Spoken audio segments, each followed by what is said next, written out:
ન્યૂઝમાં આપનું સ્વાગત છે।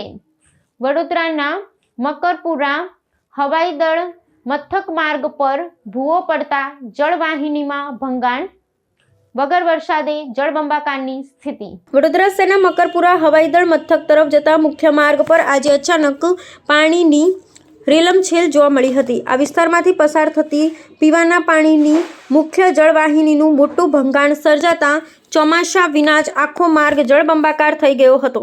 રસ્તા પર નદી વહેતી હોય તેવા દ્રશ્યો સર્જાતા સ્થાનિક લોકો અને વાહન ચાલકો અચરજમાં મુકાયા હતા અને સમગ્ર વિસ્તારમાં ભારે અફરાતફરીનો માહોલ જોવા મળ્યો હતો।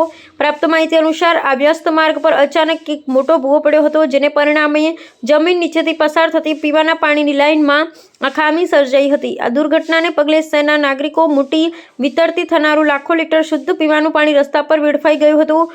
માર્ગ પર પાણીના મોટા ખાબોચિયા ભરાઈ જવાને કારણે વાહન વ્યવહાર ખોરવાયો છે અને આસપાસના રહીશોને પોતાની દૈનિક અવરજવરમાં ભારે હાલાકીનો સામનો કરવો પડી રહ્યો છે। આટલા વિશાળ પ્રમાણમાં જળ સંપત્તિનો વ્યય થઈ રહ્યો હોવા છતાં વડોદરા મહાનગરપાલિકાના જવાબદાર અધિકારીઓની ઘોર ઉદાસીનતા છતી થઈ છે। સ્થાનિક નાગરિકોએ રોષપૂર્વક આક્ષેપ કર્યો છે કે માર્ગ પર ભૂવો પડવાની અને જળવાહિની તૂટી હોવાની જાણ હોવા છતાં પાલિકાનું તંત્ર હજુ પણ કુંભકર્ણની નિંદ્રામાં પોઢી રહ્યું છે। સત્વરે સંબંધિત વિભાગ દ્વારા યુદ્ધના ધોરણે સમારકામ હાથ ધરી પાણીનો બગાડ અટકાવવામાં આવે અને રસ્તાનું નવીનીકરણ કરવામાં આવે તેવી પ્રબળ લોકમાંગ ઉઠી છે।